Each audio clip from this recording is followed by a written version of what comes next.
मणिपुर में पिछले 3 दिनों से हिंसा जारी है। अब तक 54 लोगों की मौत हो चुकी है। इन सब के बीच 13,000 लोग अपना घर बार छोड़कर भाग चुके हैं। मणिपुर में हो रही इस हिंसा के पीछे आखिर वजह क्या है और हिंदू वर्सेस जनजाति का मुद्दा क्या है? क्यों आरक्षण का विरोध कर रहे हैं आदिवासी और सरकार से उनकी क्या नाराजगी है? जानेंगे आज भास्कर एक्सप्लेनर में। मणिपुर के हालात को समझने के लिए सबसे पहले वहां की जियोग्राफिकल कंडीशन को समझते हैं। राज्य एक क्रिकेट स्टेडियम की तरह है जिसमें इंफाल वैली पिच की तरह बिल्कुल बीच में है। ये राज्य का 10% हिस्सा है जिसमें 57% आबादी रहती है। इसके चारों ओर 90% इलाका पहाड़ी क्षेत्र है जिसमें राज्य की 42% आबादी रहती है। मणिपुर की आबादी में 53% हिस्सा मैतेई समुदाय का है जो ज्यादातर हिंदू हैं। राज्य के 60 में से 40 विधायक भी इसी समुदाय के हैं और इंफाल घाटी में इन्हीं का दबदबा है।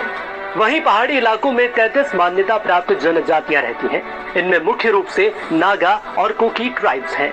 कॉन्स्टिट्यूशन के सेक्शन 371C के तहत मणिपुर में इन पहाड़ी ट्राइब्स को स्पेशल कॉन्स्टिट्यूशनल प्रिविलेज मिले हैं।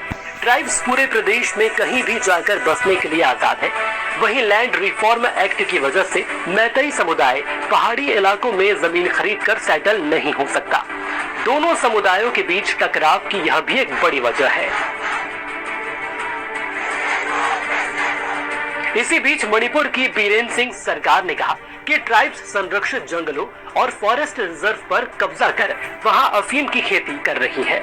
नतीजा ये रहा कि फॉरेस्ट रूल 2021 के तहत सरकार ने जंगलों से कब्जा हटाने के लिए ड्राइव चलाई।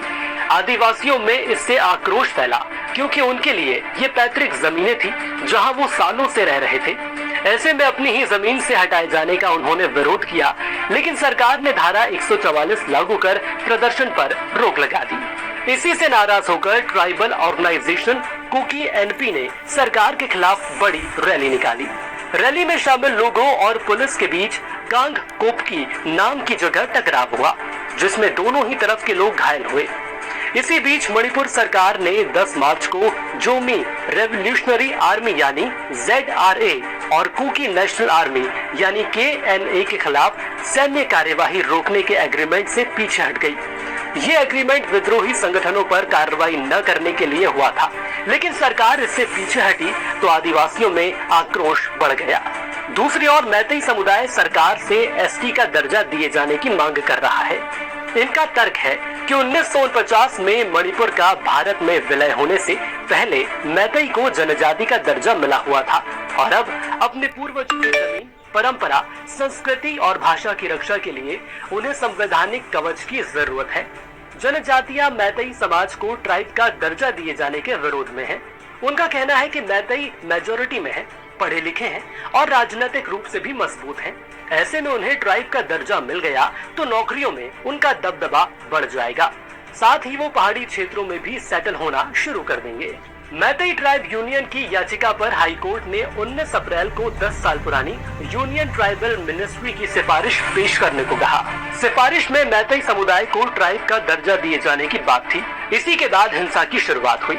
28 अप्रैल को the indigenous tribal readers forum नाम के संगठन ने चुराचंदपुर में 8 घंटे बंद का ऐलान किया। इसके बाद देर रात तक पुलिस और प्रदर्शनकारियों में झड़प होती रही। 3 मई को मैतेई समाज की मांग के विरोध में आदिवासी एकता मार्च निकाला गया। इसके बाद मैतेई और नागा कुकी समाज आमने सामने थे। फिलहाल राज्य की कानून व्यवस्था को आर्टिकल 355 के तहत सेंट्रल गवर्नमेंट ने अपने हाथ में ले लिया है। हालांकि अभी राज्य सरकार को बर्खास्त नहीं किया गया है। और भी ऐसी ही वीडियोस के लिए बने रहिए दैनिक भास्कर ऐप के साथ।